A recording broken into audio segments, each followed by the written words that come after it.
It's a Lexus RX300. It's a 2002 model. This code was popping up that you see on the screen right now, and it is associated with either something wrong with your thermostat or with the cooling system, or just with a failing coolant temperature sensor. And I have this little dongle I scanned.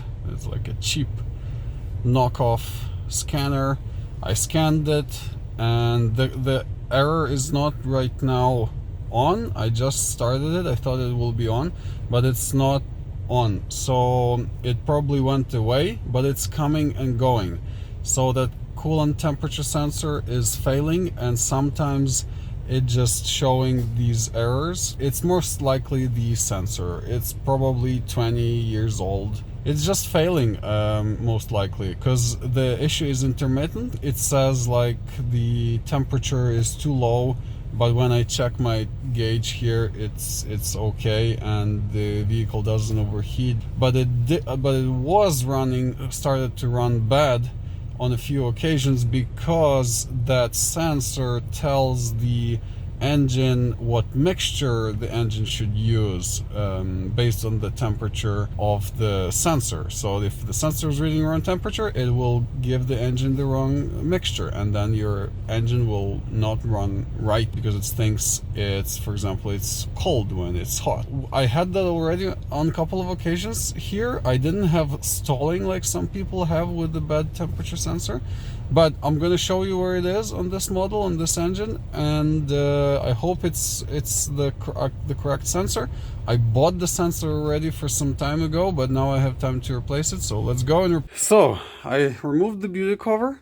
It is a 1MZ-FE engine. This is the vacuum system diagram. There's no diagram for the cooling system, but I checked. I believe this is the same engine that is on some Camrys and Highlanders, but on Camrys I believe the sensor is in a different location. But on this engine, on this configuration, because it's all-wheel drive, this is the Lexus RX300, I believe the sensor is over here.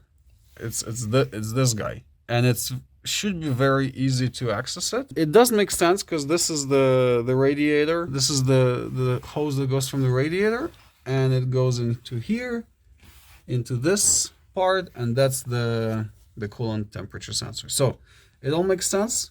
Let's disconnect the connector and see if the sensor I bought, by the way, this is the number, and I already unpacked it. This is how it looks like.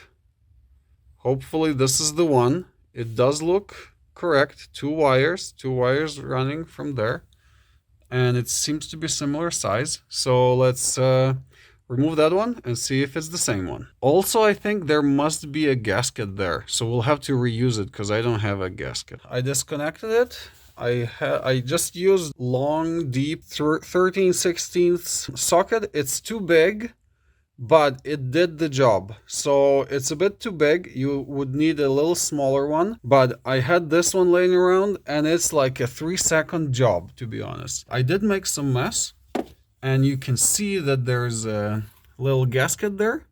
I'm gonna reuse it, and the sensor is really the same. So this is the sensor. This is the correct sensor. This one looks a bit corroded. I wouldn't say that it looks damaged or anything. It's just corroded, and probably internally it's not working anymore. Anyway, it looks a little bit different. You see, it's a little bit different here on this side, but it doesn't matter. It's the one. The thread is the same. So I'm just gonna put it in, and it's gonna be now a 6-second job.